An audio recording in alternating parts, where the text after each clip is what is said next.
Olá pessoal, meu nome é Yolanda Silva e hoje nós vamos falar sobre o livro O Mulato de Aloysio de Azevedo. Se você quer conhecer um livro que desafiou o racismo, a hipocrisia religiosa e sacudiu a sociedade maranhense do século XIX, esse livro aqui é para você. Aloysio de Azevedo, escritor de O Mulato, nasceu no dia 21 de janeiro de 1857, na cidade do Maranhão, Brasil. Faleceu no dia 28 de novembro de 1903, em Buenos Aires. Esse aqui é um marco do naturalismo no Brasil. É um estilo de época, uma escola literária que aconteceu no século XIX. E no Brasil, o pai do naturalismo brasileiro é Aloysio de Azevedo, com a publicação de O Mulato. Logo de início, quando entramos nesse livro, você vai se deparar com a descrição de uma praça em São Luís do Maranhão e mostra bem a quintura do lugar, o abafado. As pessoas, tem uma senhora vendendo rins, né, vísceras ali na praça. E a sua paisagem, assim, as pessoas em si são pessoas pretas, mulatas, que estão ali trabalhando. E logo no início ele diz assim, tem um branco que chega esbaforido, com a pele clara, com certeza, com a pele né, vermelha. Provavelmente é alguma coisa que ele tem que fazer, porque geralmente os brancos não saíam de casa, não saíam do seu conforto. Geralmente eram as pessoas que realmente trabalhavam, que precisavam sair de casa. Nas primeiras páginas do primeiro capítulo, nós somos apresentados aos personagens que vão participar dessa história. E, de certa forma, eles formam tipos sociais daquele lugar. O primeiro que nós conhecemos é Manuel Pescada, né? Pedro da Silva, que é conhecido como Manuel Pescada, que ele é dono do armazém que fica ali na Rua da Estrela. A descrição da casa dele, que fica próximo ao rio. Ele é um português, trabalhador, que admira muito Marquês de Pombal. E ele está ali trabalhando, vivendo sua vida, tem por volta de 50 anos.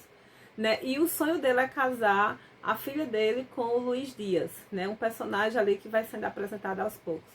A sua filha é Ana Rosa, ela é uma menina por volta dos 17 anos, que está ali, né, efervescendo.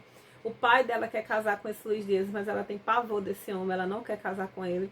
Mas ela sonha em ter um casamento por amor. Mariana é a mulher de Manuel Pescada e ela faleceu há algum tempo atrás. Essa personagem ela não aparece assim na narrativa quando acontece a história, mas ela é muito interessante. Ela admirava muito o Farol, que era tipo um revolucionário. E dá a entender que ela era apaixonada por ele, mas casou com Manuel Pescada e ali teve a sua filha Ana Rosa e vivia. Mas ela, antes de falecer, ela dá o seguinte conselho à sua filha: minha filha, disse a infeliz na véspera da morte, não consintas nunca que te casem, sem que ames deveras o homem a ti destinado para marido. Não te cases no ar. Lembra-te de que o casamento deve ser sempre a consequência de duas inclinações irresistíveis.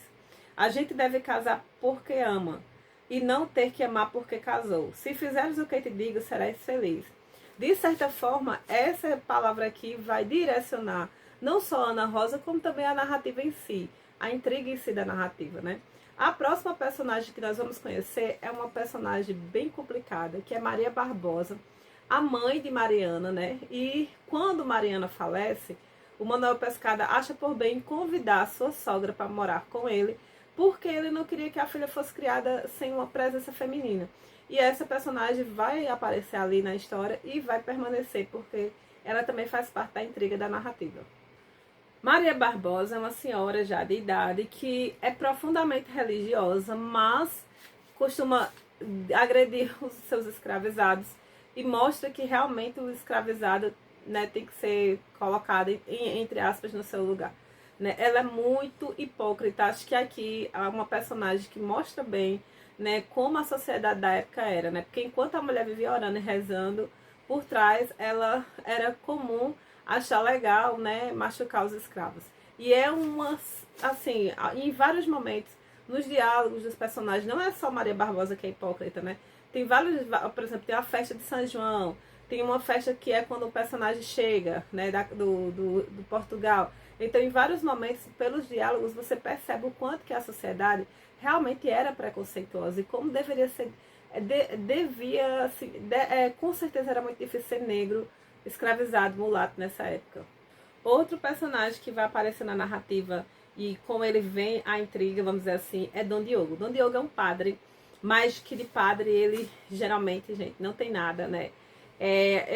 Eu sempre costumo dizer que padre, né, em algumas épocas históricas, era um meio de sobrevivência. Não era necessariamente uma pessoa que realmente tinha fé, acreditava em Deus.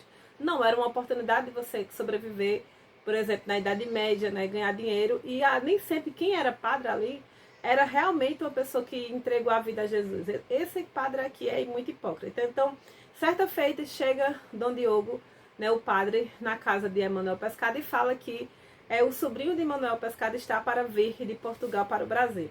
E esse personagem é Mundico, né? Mundico é um personagem que vai chegar de Portugal, ele é doutor, advogado, e ele chega para ficar na casa de Manuel Pescada. Por meio do diálogo ali de Dom Diogo e Manuel Pescada, nós vamos descobrindo quem é esse Mundico, né?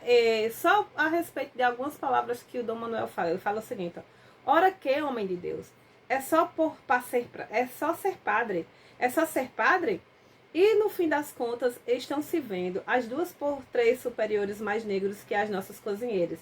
Então isto tem jeito. O governo e o cônego inchava as palavras.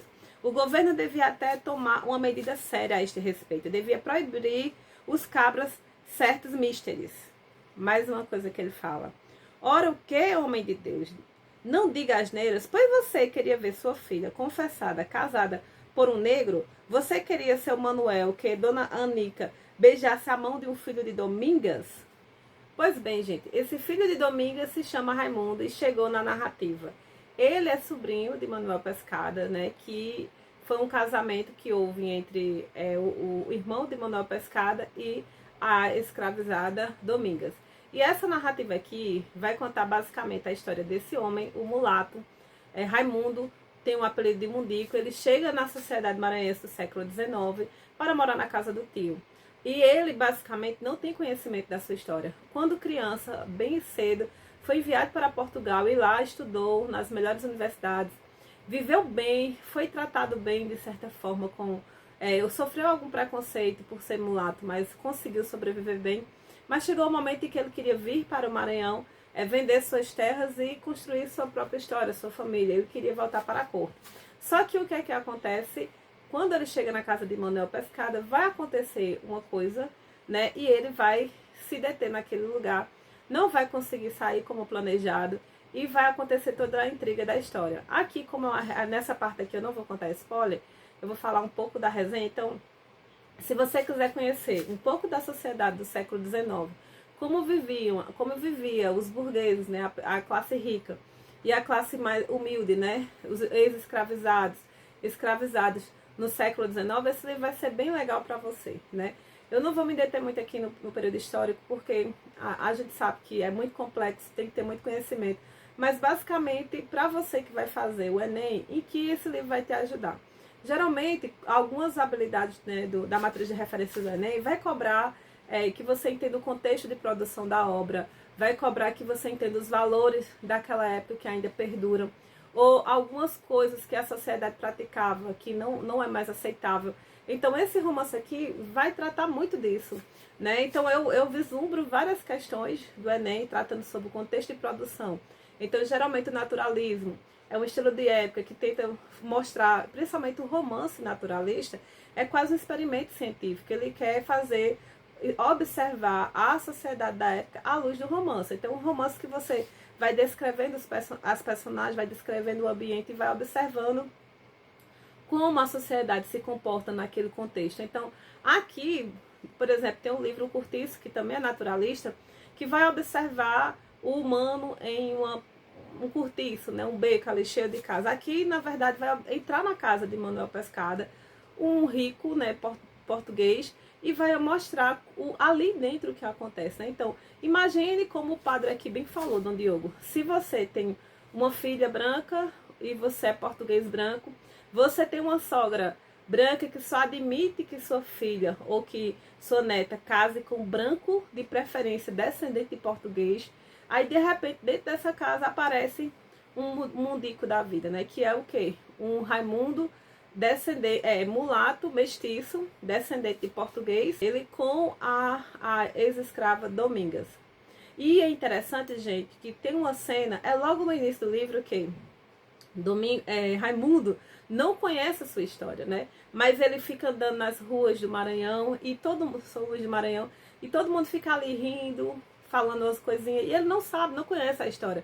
Ele vai em busca da própria história. Mas assim, em algum momento o narrador fala, olha, Mundico não sabe da história dele, mas nós e toda a sociedade maranhense sabe. E aí ele nos conta a história. Gente, é um dos capítulos mais fortes assim, que você vai ler a história de Raimunda, de Domingos. Ai, meu Deus, só quero chamar a mulher. A história de Domingas, né, que é a mãe de Raimundo. Vocês vão simplesmente ficar impactados. Então, leiam essa história, ela é maravilhosa e espero que vocês tenham gostado dessa mini resenha. Agora, só fica aqui quem quer spoiler, tá certo? Bem, gente, agora eu vou spoilear. Vou falar um pouco sobre tudo que me inquietou.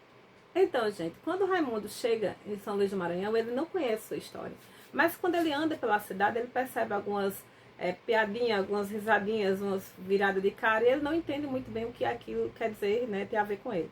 Mas o narrador diz, olha, Raimundo não conhece a própria história, mas nós conhecemos. Então o narrador vai nos contar a história de Raimundo.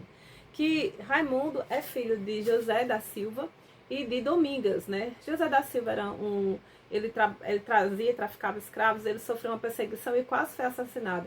E a sua escrava, Domingas, ajudou ele a fugir, eles fugiram durante o tempo, e nessa fuga ela acabou engravidando, e daí nasceu Raimundo, né? Só que quando ele voltou para as terras ali, perto de São Luís do Maranhão, a fazenda, construiu a sua casa, ele casou com outra mulher. E quando ele casou com essa outra mulher, essa mulher não conseguia ter filho. Então, certo dia, José foi viajar e quando voltou, a Domingas estava toda espancada.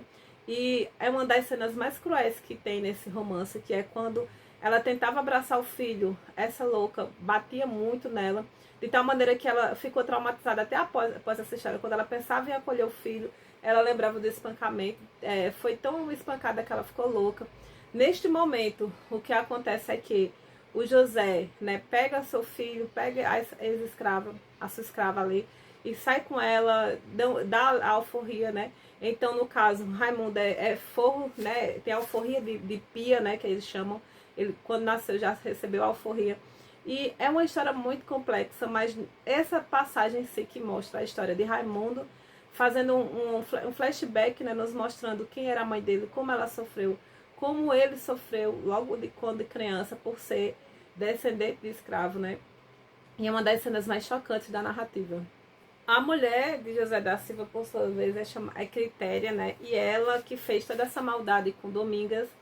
E é interessante que o que foi que aconteceu, né? Neste momento aí da narrativa também, o narrador vai nos contando que Quitéria ficou louca em casa e enquanto José da Silva tentava ajudar a Domingas, né, a sua ex-escrava, e o seu filho, Quitéria ficou em casa e acabou tendo um relacionamento com, né, tendo ali um negócio com Dom Diogo, né, o padre, que de padre não tem nada.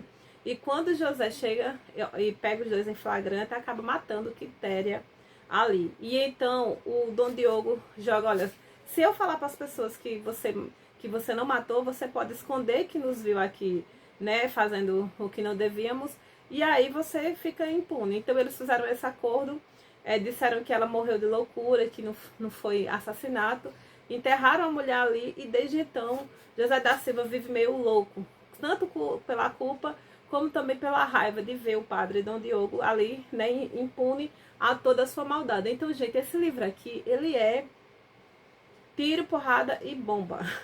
Ele realmente mostra a hipocrisia da sociedade. Mais uma vez eu reitero, nesta época, no século XIX, principalmente, ser padre não era, eu vou ser padre porque realmente eu tenho um chamado. Muitos padres tinham chamado, né? Mas muitos tinham aquilo ali como meio de sobrevivência. Então, nesse caso aqui, logo após, né, ele ter sido flagrado com a mulher de José da Silva, Quitéria, né, e fazer toda aquela coisa, aí disse que o padre era considerado um santo, recebia galinha. Ou seja, ser padre naquela época era muito bom, você ganhava muita coisa. Por exemplo, quando José da Silva vai para a casa Manuel Pescada, né? Ele está ali prestes a ir para Portugal para fugir daquela situação. E como ele também está, Raimundo, criança, ele adoece. E o padre, Dom Diogo, vai todo dia na casa de Manuel Pescada fingindo que está preocupado com o José da Silva. Mas na verdade ele queria que ele morresse logo para o segredo ficar ali enterrado. Então, assim, tudo isso está no flashback, mas a gente consegue perceber como aquele padre é hipócrita. E é interessante que o narrador nos apresenta, o padre Dom Diogo, no início da narrativa, ele indo conversar com Manuel Pescada sobre Raimundo que vai voltar de Portugal para o Brasil.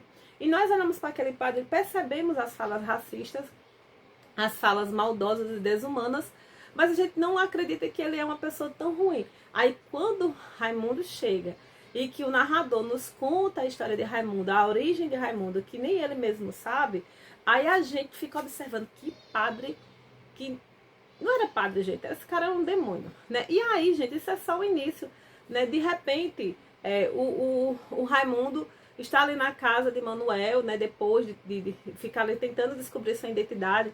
E é um momento em que Manuel leva Raimundo para a fazenda. Eu esqueci agora o nome da fazenda do pai de Raimundo, de José da Silva. E neste momento aí, Ana Rosa se apaixona por Munico, porque ele tem muito conhecimento, os livros, eles começam a conversar. Raimundo também se apaixona por Ana Rosa. E eles ali nutrem um carinho e Raimundo quer pedir a mão de Ana em casamento. E eles vão fazer essa viagem para ele conhecer as terras dele. E nestas viagens, né, ele pede a mão, né, de Ana Rosa em casamento. E o que acontece, minha gente, é surreal, porque no meio da estrada, quando ele chega na fazenda lá, ele observa que onde o pai dele foi assassinado, porque José foi assassinado, gente, foram assassinados perto da fazenda. Ele escapou da doença e estava indo para a sua terra para fazer justiça e acabou sofrendo uma emboscada. No final da resenha eu digo para vocês, mas eu acho que vocês já podem ter imaginado mais ou menos o que aconteceu. Mas o fato é que quando ele chega na fazenda, ele fica impressionado com uma personagem que aparece ali, tipo um fantasma, né? E aí o caseiro da fazenda diz, olha, tem muitos ex-escravizados que estão por aqui, que não conseguiram se adaptar.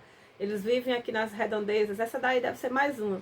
E aí, quando ele vai em um cemitério observar o lugar, aparece uma preta, né, que abraça ele e tudo mais. E neste momento da narrativa é quando o Raimundo pediu a filha de Manuel Pescada em casamento. E ele simplesmente falou para ela, não posso te dar a minha filha para você casar, porque você é preto, você é filho dessa louca aí, né? Só que a cena de ele, a preta abraçando ele já tinha passado. Então, quando ele estava voltando, que ele pede uma explicação por que não aceita o casamento, ele diz, não, aquela mulher, aquela preta lá que tentou te agarrar, que era tua mãe. Gente, nossa, gente, é tão assim triste, sabe? E aí, Raimundo tem uma das citações que é mais linda, porque essa aqui, ó, fazia grande silêncio nas ruas. Ao longo ladrava tristemente um cão e de vez em quando ouvia-se ecos de uma música distante. E Raimundo, ali no desconforto do seu quarto, sentia-se mais só do que nunca. Sentia-se estrangeiro na sua própria terra, desprezado e perseguido ao mesmo tempo. Em tudo porque, pensava ele, porque sucedera sua mãe não ser branca, mais do que servir, então ter sido instruído, educado com tanto esmero, do que serviria a sua conduta reta e inteireza em seu caráter. Para que se conservou imaculado? Para que diabo tivera ele a pretensão de fazer de si um homem útil e sincero? Ou seja, ele ficou sozinho, saiu da casa de Manuel Pescada, não pôde casar com Ana Rosa. Quando descobriu quem era sua mãe, né, ele pensou ainda em buscá-la, mas ao mesmo tempo ele estava ali tentando lutar por Ana Rosa. Ai, gente, olha, esse romance é um pouco de soco no estômago. Quando estava faltando algumas páginas, eu já quis parar logo de ler, porque eu digo, gente, eu vou me entristecer muito. E de fato, me entristeci demais com a história, né? Então, gente, olha, no final da história, vocês sabem que não vão só estar aqui até aqui ao final, quem quer saber. E esse vídeo é para mim no futuro. Então eu vou contar tudo, porque depois eu quero lembrar dessa resenha. Mas no fim da história, né, o que acontece, gente, sinceramente, né, o que acontece é que Raimundo não casa com Ana Rosa, aí o o padre lá, né? O padre endemoniado. Ele conseguiu matar o pai de José da Silva, né? O pai de Raimundo, numa emboscada. E ele mexe com a cabeça de Luiz Dias, o pretendente de Ana Rosa, para que ele faça o mesmo com Raimundo. E acontece que Raimundo é assassinado na porta de casa, né? E depois José Dias, aí há um hiato assim na narrativa. Você não sabe o que aconteceu com Ana Rosa após o assassinato de Raimundo. O narrador nos leva para várias coisas assim que aconteceram depois, né? E aí no final da história nós vamos para um baile, e na saída do baile quem é que sai? José Dias com Ana Rosa. E detalhe, gente, a cena quando Ana Rosa estava na sua casa, né, e ela vai para a janela, ela vê que estão trazendo o corpo de um homem numa rede, e quando ela vê o corpo desse homem na rede, ela reconhece Raimundo. E, gente, ela estava grávida, ela cai e o sangue desce pelas pernas dela. Ela perde a criança. Ou seja, na sociedade maranhense do século XIX, nem o mulato mestiço pode viver, nem a sua descendência. Então, o romance, em linhas gerais, assassina Raimundo e a sua prole, o seu filho, né? E no final, nós percebemos que Ana Rosa, aquela pessoa que tanto amara Raimundo, que deveria lutar pela memória dele, casou com Luiz Dias, o assassino do amor da vida dela. Gente, a pessoa olha assim e fica, meu pai. De certa forma, isso aqui mostra, né, como a natureza humana é terrível, né? De certa forma, o naturalismo ele mostra que o homem ele é escravo do meio. Ana Rosa provavelmente se viu sem virgindade, né, podendo ser criticada pela sociedade, sozinha. Então a família provavelmente deve ter colocado ele quer casar com você, ele quer limpar sua honra. Então ela acaba se deixando levar pelo meio, né? O meio influencia. E é interessante aqui que em alguns momentos da narrativa, Ana Rosa, ela fica louca para casar, para ter filhos, ela quer, ou seja, o naturalismo mostra o homem como ser biológico, né? Que tem sexo, que tem desejos, que tem ânsia. A mulher aqui do naturalismo, Ana Rosa, não é idealizada, ela é um ser que precisa de sexo, precisa de relações, de quer ter filho. Então, assim, e ela também é um ser que, por mais que exista o amor romântico, como a mãe dela dizia, né, que ela deveria casar com um homem que ela amasse, mas ela se viu, né, sem virgindade, sem ter ninguém ali, sem ter o amor da vida dela, e casou com quem queria, porque a vida continua, entre aspas. E ela tem 3 filhos, se eu não me engano, com José Dias. Olha, lá vai o casal, com os 3 filhos pequenos. Gente, é de você ficar assim, né? Aí o que eu acho interessante é o seguinte, é porque para um livro desse existir, eu sempre digo, para um romance desse existir e incomodar a mente de alguém para escrever, quantas pessoas já passaram por isso, né? Quantos mulatos, quantos mestiços não foram machucados, mortos, assassinados. Ai, gente, eu não quero nem pensar. Então, assim, é um romance maravilhoso, né? É um marco interessante, que eu li o Curtiz Casa de Pensão, mas eu não tinha lido ainda o Mulato. Foi uma leitura sensacional. Não li, gente, porque eu queria ler um livro físico, sabe? E era meio complicado de achar. Mas assim, agora é fácil. Então vocês podem... Sim, sem falar também que, no caso, essa edição aqui, que é da Princípios, ela tem questões de vestibular e Enem atrás. Muito bom, né? E é uma edição muito fácil de ler, ó. Vocês podem ver que é letra boa, grande. Eu só senti falta de um textinho de apoio, tipo isso, né? Um textinho de apoio explicando o meio de produção, o que influenciou a Luz de Azevedo a escrever o romance, porque eu acho que tudo isso seriam informações interessantes para o Enem, né? Mas em linhas gerais, o Enem vai tentar saber se você sabe o contexto de produção. Então veja só que o naturalismo, né, influenciado pelo determinismo, pelo Darwin, né, que fala que o mais forte é o que sobrevive. Isso aqui, gente, o mais forte, no caso aqui, é o que mais manipulou a sociedade. Ou seja, quem sobrevive não é o bom, o justo, no romance naturalista. Quem sobrevive é o mais forte, é o mais esperto, é o mais malo. E quem é aqui que sobrevive? O padre assassinou, o pai de Raimundo assassinou Raimundo, E o padre manipula o Luiz Dias, e Luiz Dias é um cara assim que é descrito como um cara calado, discreto, a francesa, sabe, sempre ali na dele, um sobrevivente, e para conseguir casar com a filha do homem, um dos homens mais ricos do Maranhão, ele assassina e vive como se nada tivesse acontecido. Ou seja, gente, é terrível isso, na verdade. Mas, de certa forma, mostra, né, a visão de espírito de época mesmo, que era o homem o mais forte é o que sobrevive, necessariamente não é o mais justo. Nos romances naturalistas, você vai perceber que sempre é o ruim que vive até o fim da história. Então, aqui no Curtiço, vocês vão ver isso. Não sei se vocês leram o Curtiço, mas vocês vão ver que, né, tem um personagem lá horrível, mas ele é quem se dá bem na história. Aqui não é diferente. Lá é um português, né, que explora uma pessoinha que eu não vou falar. Aqui, quem é o mala da história, o grande, né, vilão da história, é o padre, o Dom Diogo, o mala, o ceboso. Ai, gente. Então aqui, esse é um romance que mostra bem a hipocrisia religiosa, né? Eu digo a vocês que, mais uma vez, né, nós seres humanos fomos evoluindo ao longo da história, né? E o homem, de certa forma, é escravo do seu tempo. E aqui nós temos que bater palmas e dar toda a honra a Luiz de Azevedo, que escreveu esse romance, porque eu fico imaginando quantas pessoas, né, ricas do século XIX, brasileiros, não leram esses romances e começaram a meditar: nossa, será que isso é justo? Será que isso é certo? Será que essa minha educação é correta? Será que, né? Então, assim, o romance que contribuiu muito para a formação humana, né, do brasileiro. Leiam O Mulato, gente. Que livro, que livro, que livro. Tchau para vocês, até a próxima.